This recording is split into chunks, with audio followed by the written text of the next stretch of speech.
जय श्री कृष्ण। आप सभी को आषाढ़ मास के 25वें दिन की ढेरों शुभकामनाएं। प्रिय भक्तों, पिछले अध्याय में आपने सुना कि किस प्रकार हिंसक शिकारी निशंग ने आषाढ़ मास में अनजाने में हुए पुण्य, संतों के संग और भगवान श्री हरि के नाम के प्रभाव से अपना संपूर्ण जीवन बदल लिया। अंत में स्वयं भगवान श्री लक्ष्मी नारायण ने उसे दर्शन देकर यह उपदेश दिया कि दया, हरिनाम और सेवा ही सच्ची भक्ति का आधार हैं। हे भक्तों, आषाढ़ मास की गुरु पूर्णिमा को इतना पवित्र क्यों माना जाता है? क्या गुरु की कृपा के बिना भगवान श्री हरि की प्राप्ति संभव है? क्या केवल गुरु की सेवा से एक साधारण बालक भी महान ऋषि बन सकता है? इन्हीं दिव्य प्रश्नों का उत्तर भगवान श्री कृष्ण स्वयं धर्मराज युधिष्ठिर को देते हैं। भगवान श्री कृष्ण बोले, हे धर्मराज युधिष्ठिर, आषाढ़ शुक्ल पूर्णिमा को गुरु पूर्णिमा कहा जाता है। यह महर्षि वेद व्यास की पावन जयंती का दिवस है। इस दिन गुरु की पूजा करना, उनके उपदेशों का पालन करना और ज्ञान के प्रति विनम्र होना मनुष्य को भगवान की कृपा का पात्र बनाता है। युधिष्ठिर ने विनम्रता से पूछा, हे माधव, गुरु का स्थान इतना महान क्यों माना गया है? भगवान श्री कृष्ण बोले, राजन, माता पिता शरीर देते हैं परंतु गुरु जीवन का प्रकाश देते हैं। गुरु ही अज्ञान के अंधकार को दूर करके जीव को भगवान तक पहुंचने का मार्ग दिखाते हैं। अब एक पवित्र कथा सुनो। बहुत प्राचीन समय की बात है। नर्मदा नदी के तट पर वेदाश्रम नाम का एक प्रसिद्ध आश्रम था। उस आश्रम में महान तपस्वी महर्षि वेदानंद निवास करते थे। दूर दूर से राजकुमार, ब्राह्मण और साधक उनके पास वेद, उपनिषद और धर्मशास्त्रों का अध्ययन करने आते थे। महर्षि वेदानंद केवल विद्वान ही नहीं बल्कि भगवान श्रीहरि के परम भक्त भी थे। उनके आश्रम में प्रतिदिन प्रातःकाल हरिनाम संकीर्तन, यज्ञ, गौसेवा और अतिथि सत्कार होता था। उसी प्रदेश के एक छोटे से गांव में एक निर्धन विधवा रहती थी। उसका एकमात्र पुत्र था सुमेध। सुमेध अत्यंत विनम्र, सत्यवादी और सेवा भावी बालक था। उसकी माता उसे बचपन से ही भगवान श्री हरि का नाम सिखाती थी। वह अक्सर कहती, बेटा, हमारे पास धन नहीं है, लेकिन यदि तुम्हें सच्चे गुरु मिल जाएं तो तुम्हारा जीवन सफल हो जाएगा। सुमेध श्रद्धा से उत्तर देता, मां, मैं ऐसा ही करूंगा। एक दिन आषाढ़ मास की पूर्णिमा निकट थी। गांव में आए एक वृद्ध ब्राह्मण ने सुमेध से कहा, वत्स, यदि जीवन में ज्ञान और भगवान दोनों चाहिए तो महर्षि वेदानंद के आश्रम चले जाओ। वे किसी का धन नहीं देखते, केवल उसका आचरण देखते। ये सुनते ही सुमेध की आंखों में आशा की किरण जाग उठी। उसने अपनी माता से अनुमति मांगी। माता ने उसे गले लगाया, आंखों में आंसू भरकर बोली, बेटा, मेरे पास तुम्हें देने के लिए धन नहीं है। ये तुलसी की माला और भगवान श्रीहरि का नाम ही मेरी सबसे बड़ी पूंजी है। इन्हें कभी मत छोड़ना। सुमेध ने माता के चरण स्पर्श किए, तुलसी की माला अपने गले में धारण की और भगवान श्रीहरि का स्मरण करते हुए आश्रम की ओर चल पड़ा। कई दिनों की कठिन यात्रा के बाद वह नर्मदा तट स्थित महर्षि वेदानंद के आश्रम पहुंचा। उसने देखा सैकड़ों शिष्य वेदों का अध्ययन कर रहे थे। कुछ गौसेवा में लगे थे, कुछ आश्रम की सफाई कर रहे थे, कुछ भगवान श्रीहरि के मंदिर में भजन गा रहे थे। पूरा आश्रम भक्ति और ज्ञान से आलोकित था। सुमेध ने दूर से ही महर्षि वेदानंद को प्रणाम किया। महर्षि ने प्रेम से पूछा, वत्स, कौन हो और किस उद्देश्य से यहां आए हो? सुमेध ने हाथ जोड़कर कहा, गुरुदेव, मैं निर्धन हूं। मेरे पास गुरु दक्षिणा देने के लिए कुछ भी नहीं है, लेकिन मैं सेवा करके ज्ञान प्राप्त करना चाहता हूं। यदि आप मुझे स्वीकार कर लें तो यही मेरे जीवन का सबसे बड़ा सौभाग्य होगा। महर्षि वेदानंद ने उसकी आंखों में झांका। उन्हें वहां अहंकार नहीं, केवल विनम्रता, श्रद्धा और सीखने की तीव्र इच्छा दिखाई दी। वे मुस्कुराए और बोले, वत्स, इस आश्रम में प्रवेश धन से नहीं, सेवा और विनम्रता से मिलता है। आज से तुम भी हमारे शिष्य हो। सुमेध की आंखों से आनंद के आंसू बहने लगे। भगवान श्री कृष्ण बोले, हे धर्मराज युधिष्ठिर, गुरु के आश्रम में रहने वाला शिष्य केवल शास्त्र पढ़कर महान नहीं बनता। जो विनम्रता, अनुशासन, सेवा और आज्ञा पालन को अपने जीवन में धारण करता है, वही गुरु की कृपा का अधिकारी बनता है। युधिष्ठिर ने पूछा, हे माधव, महर्षि वेदानंद ने सुमेध को कौन सा कार्य सौंपा? क्या उसे भी अन्य शिष्यों की तरह वेदों का अध्ययन कराया गया? भगवान श्री कृष्ण बोले, राजन, गुरु पहले शिष्य के मन को योग्य बनाते हैं, उसके बाद उसे ज्ञान प्रदान करते हैं। अब आगे की कथा सुनो। आश्रम में प्रवेश करने के बाद सुमेध को वेदों की शिक्षा तुरंत नहीं दी गई। महर्षि वेदानंद ने उसे आश्रम की सेवा का दायित्व सौंपा। प्रातः ब्रह्म मुहूर्त में उठना, नर्मदा से जल लाना, गौशाला की सफाई करना, यज्ञशाला को स्वच्छ रखना, अतिथियों की सेवा करना और भगवान श्रीहरि के मंदिर में दीप प्रज्वलित करना, यही उसकी दैनिक दिनचर्या बन गई। आश्रम के कुछ शिष्य आपस में कहते ये निर्धन बालक पढ़ने नहीं केवल सेवा करने आया है। दूसरा बोला जिसके पास गुरु दक्षिणा देने के लिए कुछ नहीं उसे ज्ञान कैसे मिलेगा। सुमेध ने उनकी बातें सुन ली, लेकिन उसने किसी से कोई शिकायत नहीं की। वह मन ही मन केवल इतना कहता यदि गुरुदेव प्रसन्न होंगे तो ज्ञान स्वयं मेरे पास आ जाएगा। दिन बीतते गए, आषाढ़ मास अपनी पूर्ण शोभा पर था। प्रतिदिन वर्षा होती, नर्मदा नदी का जल बढ़ता जा रहा था। फिर भी सुमेध बिना किसी आलस्य के हर कार्य समय पर पूरा करता। उसके चेहरे पर कभी थकान या असंतोष दिखाई नहीं देता। एक दिन महर्षि वेदानंद ने सभी शिष्यों को बुलाया। उन्होंने कहा, वत्सो 3 दिन बाद गुरु पूर्णिमा है। उस दिन भगवान श्रीहरि का विशेष महाभिषेक होगा। आश्रम में दूर दूर से संत और अतिथि आएंगे। प्रत्येक शिष्य अपनी अपनी क्षमता के अनुसार सेवा करेगा। सभी शिष्यों ने प्रसन्न होकर आज्ञा स्वीकार की। गुरु पूर्णिमा करेंगे, काम को दर दे तो काम को दर दे तो प्रताश करने के मातो ताक उतार दे तो काम को दाश करते तो काम को दार दे तो काम को दार दे तो काम को ताश करते तो काम को ताश करते तो। पूर्णिमा से एक दिन पहले महर्षि ने प्रत्येक शिष्य को एक एक कार्य सौंपा। किसी को पुष्प लाने का दायित्व मिला, किसी को यज्ञ की सामग्री एकत्र करने का, किसी को अतिथियों के रहने की व्यवस्था करने का। और सुमेध से उन्होंने कहा, वत्स कल ब्रह्म मुहूर्त में नर्मदा से महाभिषेक के लिए पवित्र जल लेकर आना। ध्यान रहे वह जल सूर्योदय से पहले आश्रम पहुंच जाना चाहिए। सुमेध ने श्रद्धा से कहा, जैसी आज्ञा गुरुदेव। उस रात आकाश में घने बादल छा गए। आधी रात के बाद मूसलाधार वर्षा शुरू हो गई। नर्मदा नदी उफान पर आ गई। तेज हवाओं से वृक्ष झूमने लगे। कुछ शिष्यों ने चिंता से कहा, इतनी भीषण वर्षा में जल लाना असंभव है। दूसरे ने कहा, गुरुदेव अवश्य कोई दूसरा उपाय कर लेंगे। लेकिन सुमेध ने कुछ नहीं कहा। उसने अपनी तुलसी की माला हाथ में ली, भगवान श्रीहरि का स्मरण किया और मन ही मन बोला, यदि यह गुरुदेव की आज्ञा है तो भगवान स्वयं मार्ग अवश्य बनाएंगे। ब्रह्म मुहूर्त होते ही सभी अभी वर्षा रुकने की प्रतीक्षा कर रहे थे, किंतु सुमेध अकेला ही कलश लेकर नर्मदा की ओर चल पड़ा। चारों ओर घना अंधकार था। तेज वर्षा उसके शरीर को भिगो रही थी। मार्ग कीचड़ से भर चुका था, फिर भी उसके कदम नहीं रुके। जब वो नर्मदा के तट पर पहुंचा तो उसने देखा कि नदी अपने विकराल रूप में बह रही है। लहरें गर्जना कर रही थीं। जल इतनी तीव्र गति से बह रहा था कि किनारे तक पहुंचना भी अत्यंत कठिन था। सुमेध ने भगवान श्रीहरि और अपने गुरु का स्मरण किया। धीरे धीरे वह आगे बढ़ने लगा। तभी उसे नदी के बीच से किसी वृद्ध व्यक्ति की करुण पुकार सुनाई दी, बचाओ, कोई मेरी सहायता करो। सुमेध ने उधर देखा, तेज धारा में एक वृद्ध तपस्वी बहते हुए सहायता के लिए हाथ उठा रहे थे। एक ओर गुरु की आज्ञा और दूसरी ओर संकट में पड़ा एक असहाय महात्मा। भगवान श्री कृष्ण बोले, हे धर्मराज युधिष्ठिर, गुरु की आज्ञा का पालन करना शिष्य का प्रथम धर्म है, किंतु गुरु का वास्तविक उपदेश केवल शब्दों में नहीं होता, बल्कि उनके द्वारा सिखाए गए धर्म, दया और करुणा के पालन में होता है। जो शिष्य संकट की घड़ी में भी धर्म का साथ नहीं छोड़ता, वही गुरु की कृपा का अधिकारी बनता है। युधिष्ठिर ने पूछा, हे माधव, सुमेध के सामने तो बड़ा कठिन निर्णय था, उसने क्या किया? भगवान श्री कृष्ण मुस्कुराए और बोले, राजन, यही उसकी सबसे बड़ी परीक्षा थी। अब आगे की कथा सुनो।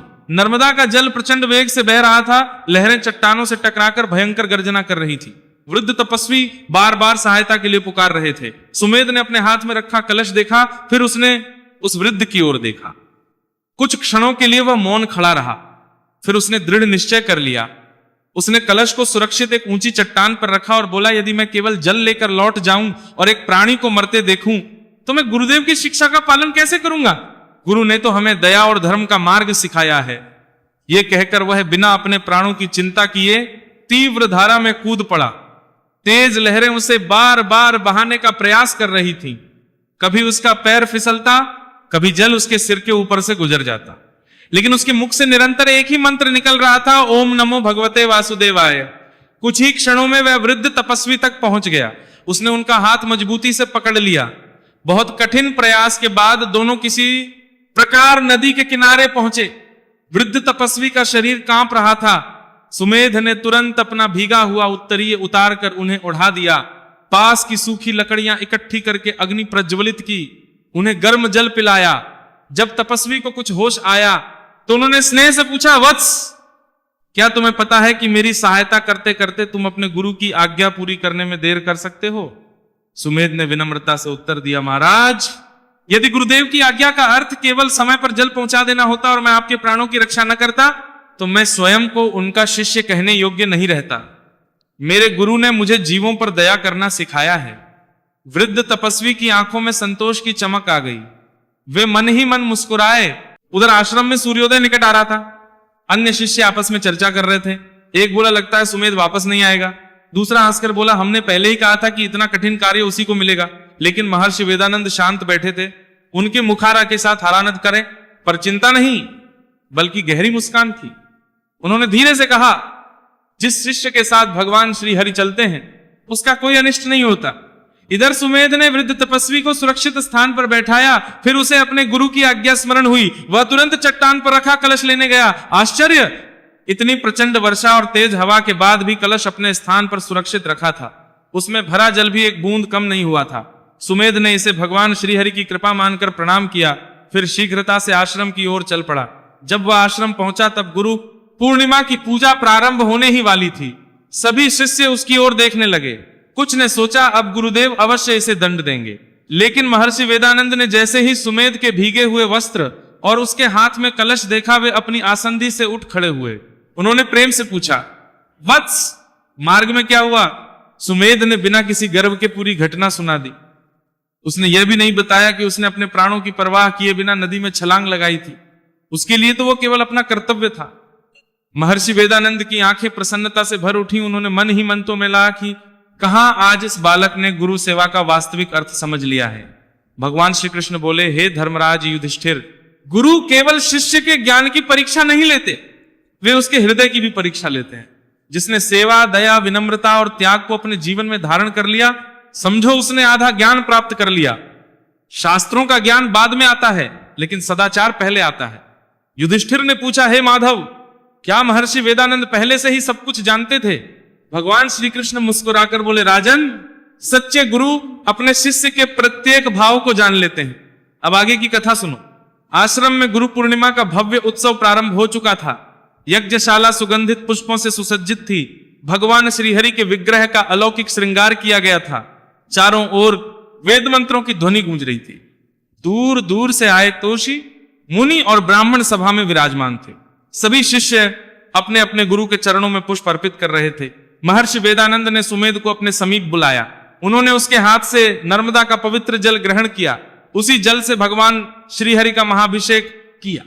जैसे ही अभिषेक पूर्ण हुआ, मंदिर के गर्भगृह में एक अद्भुत प्रकाश फैल गया। सभी उपस्थित लोग विस्मित होकर भगवान के विग्रह की ओर देखने लगे। ऐसा लग रहा था मानो स्वयं भगवान उस पूजा से प्रसन्न हो गए हों। तभी आश्रम के द्वार पर वही वृद्ध तपस्वी दिखाई दिए जिनके प्राण सुमेध ने नदी में बचाए थे। वे धीरे धीरे सभा के बीच पहुंचे। सुमेध ने तुरंत उठकर उन्हें प्रणाम किया। महर्षि वेदानंद भी अपने आसन से उठकर उनके स्वागत में आगे बढ़े।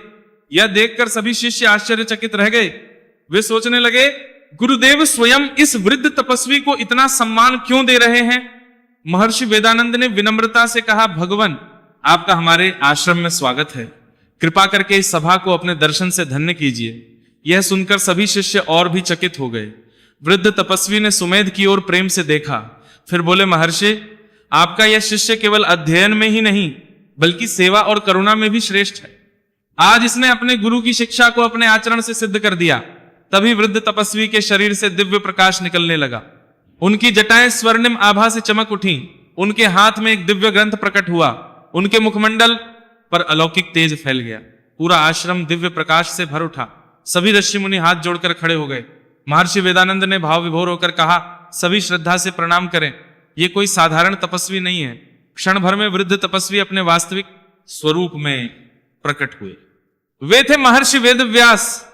समस्त आश्रम एक स्वर में गूंज उठा, व्यास भगवान की जय, जय श्री हरि। सुमेध आश्चर्य और आनंद से अभिभूत होकर महर्षि वेद व्यास के चरणों में गिर पड़ा। उसकी आंखों से आंसू बहने लगे। वो बोला, भगवान, मैं कितना भाग्यशाली हूं कि मुझे आपके दर्शन प्राप्त हुए। महर्षि वेद व्यास ने उसे उठाकर अपने हृदय से लगा लिया। उन्होंने कहा, वत्स, गुरु पूर्णिमा के दिन गुरु की सबसे बड़ी पूजा पुष्पों से नहीं बल्कि उनके उपदेशों का पालन करके होती है। आज तुमने एक असहाय प्राणी की रक्षा करके यही सिद्ध किया है। फिर महर्षि वेद व्यास ने सभा में उपस्थित सभी शिष्यों से कहा, जो शिष्य केवल ग्रंथ याद करता है वह विद्वान बन सकता है, किंतु जो सेवा, विनम्रता और करुणा को अपने जीवन में उतारता है वही वास्तव में ज्ञानी बनता है। सभी शिष्य लज्जित हो गए। उन्हें अपनी भूल का एहसास हुआ। जिन्होंने कभी सुमेध का उपहास किया था वे उसके पास आए और क्षमा मांगने लगे। सुमेध ने मुस्कुराकर सबको गले लगा लिया। भगवान श्री कृष्ण बोले, हे धर्मराज युधिष्ठिर, गुरु ही वह दिव्य सेतु हैं जो जीव को संसार सागर से पार कर भगवान के चरणों तक पहुंचाते हैं। जिस शिष्य के हृदय में गुरु के प्रति श्रद्धा, सेवा और पूर्ण समर्पण होता है, उस पर भगवान श्री हरि की कृपा स्वयं बरसती है। युधिष्ठिर ने हाथ जोड़कर पूछा, हे पुरुषोत्तम, महर्षि वेदव्यास ने सुमेध को क्या आशीर्वाद दिया? भगवान श्री कृष्ण बोले, राजन, अब इस पवित्र कथा का मंगलमय उपसंहार सुनो। महर्षि वेदव्यास ने सुमेध को अपने समीप बुलाया। उन्होंने उसके मस्तक पर अपना करकमल रखा। क्षण भर में सुमेध के शरीर में एक दिव्य शांति का संचार होने लगा। उसका मन निर्मल हो गया, उसकी आंखें बंद हो गईं। उसे ऐसा अनुभव हुआ मानो उसके हृदय में स्वयं भगवान श्रीहरि विराजमान हो। महर्षि वेदव्यास बोले, वत सुमेध, तुमने सिद्ध कर दिया कि सच्चा शिष्य वही है जो गुरु की शिक्षा को अपने जीवन में उतारता है। तुमने संकट में पड़े एक प्राणी की रक्षा करके धर्म की रक्षा की है। यही गुरु भक्ति है, यही भगवान की भक्ति है। फिर उन्होंने अपने गले की तुलसी की माला उतारी और सुमेध के गले में पहना दी। पूरी सभा भाव विभोर हो उठी। महर्षि वेदव्यास ने आगे कहा, आज से तुम्हें केवल शास्त्रों का ही नहीं बल्कि लोक कल्याण का भी ज्ञान प्राप्त होगा। जहां जहां तुम धर्म का प्रचार करोगे वहां भगवान श्री हरि की कृपा स्वतः पहुंच जाएगी। तुम्हारे वचन सुनकर अनेक भटके हुए लोग धर्म मार्ग पर लौटेंगे। सुमेध ने आंसुओं से भरी आंखों से कहा, गुरुदेव, मुझे किसी यश, पद या सम्मान की इच्छा नहीं। मेरे जीवन की एक ही कामना है कि मैं जीवन भर गुरु और भगवान श्री हरि की सेवा करता रहूं। महर्षि वेदव्यास प्रसन्न होकर बोले, वत्स, यही विनम्रता तुम्हें महान बनाएगी। इसके बाद महर्षि वेदानंद ने सभी शिष्यों को संबोधित करते हुए कहा, आज गुरु पूर्णिमा के अवसर पर तुम सबने एक अमूल्य शिक्षा प्राप्त की है। गुरु को केवल पुष्प, वस्त्र या धन अर्पित करना पर्याप्त नहीं है। यदि शिष्य के जीवन में सत्य, दया, सेवा, अनुशासन और विनम्रता नहीं है तो उसकी पूजा अधूरी है। सभा में बैठे सभी शिष्यों ने एक स्वर में कहा, गुरुदेव, आज से हम आपके उपदेशों का पालन करेंगे और कभी किसी का उपहास नहीं करेंगे। महर्षि वेदव्यास ने भगवान श्री हरि के विग्रह के सामने खड़े होकर कहा, जो मनुष्य आषाढ़ मास की गुरु पूर्णिमा के दिन अपने गुरु का सम्मान करता है, उनके बताए मार्ग पर चलता है, धर्म का पालन करता है और भगवान श्री हरि का नाम जपता है, उसके जीवन के अज्ञान रूपी अंधकार का नाश हो जाता है। ऐसे भक्त पर भगवान और गुरु दोनों की कृपा बनी रहती है। इतना कहकर उन्होंने भगवान श्री हरि का ध्यान किया। अचानक आकाश से पुष्पों की वर्षा होने लगी। दिव्य दुंदुभियां बज उठी। आश्रम में उपस्थित सभी लोगों ने अनुभव किया कि मानो स्वयं भगवान श्री लक्ष्मी नारायण उस सभा को आशीर्वाद दे रहे हों। समय बीतता गया। सुमेध ने वर्षों तक अपने गुरु की सेवा की। वेद, उपनिषद, पुराण और भगवान श्री हरि की भक्ति का गहन अध्ययन किया। बाद में वही सुमेध अनेक आश्रमों में जाकर धर्म, सेवा और गुरु भक्ति का प्रचार करने लगा। जहां भी वो जाता वहां लोगों को यही शिक्षा देता। गुरु के चरणों तक पहुंचना ही भगवान के चरणों तक पहुंचने का सबसे सरल मार्ग है। उसके उपदेश से असंख्य लोगों के जीवन में धर्म और भक्ति का प्रकाश फैल गया। भगवान श्री कृष्ण बोले, हे धर्मराज, इसलिए आषाढ़ मास की गुरु पूर्णिमा केवल एक पर्व नहीं बल्कि आत्मज्ञान का द्वार है। जो इस दिन गुरु का सम्मान करता है, उनके उपदेशों का पालन करता है, तुलसी पूजन, हरिनाम जप, अन्नदान और सेवा करता है, वह मेरे परम धाम का अधिकारी बनता है। युधिष्ठिर ने भाव विभोर होकर भगवान श्री कृष्ण के चरणों में प्रणाम किया और कहा, हे प्रभो, आज मुझे ज्ञात हुआ कि गुरु और भगवान में कोई भेद नहीं है। गुरु ही भगवान तक पहुंचने का मार्ग दिखाते हैं। भगवान श्री कृष्ण मुस्कुराए और बोले, राजन, तुमने सत्य कहा। अब अगले अध्याय में मैं तुम्हें आषाढ़ मास में चातुर्मास व्रत के आरंभ का अद्भुत महात्म्य सुनाऊंगा, जिससे ज्ञात होगा कि इस काल में किया गया संयम और भक्ति मनुष्य को कैसे परम कल्याण की ओर ले जाते हैं। गुरु की सच्ची पूजा केवल चरणों में पुष्प चढ़ाने से नहीं बल्कि उनके बताए हुए मार्ग पर चलने से होती है। सेवा, विनम्रता, दया, अनुशासन और भगवान श्रीहरि का नाम, यही गुरु दक्षिणा का सर्वोच्च स्वरूप है। जो आषाढ़ मास की गुरु पूर्णिमा पर इन गुणों को अपनाता है, उस पर गुरु और भगवान दोनों की कृपा बनी रहती है। श्री कृष्णार्पणमस्तु। जय श्री वेदव्यास भगवान। अति श्री आषाढ़ मास महात्म्ये पजविंशोऽध्यायः संपूर्णः।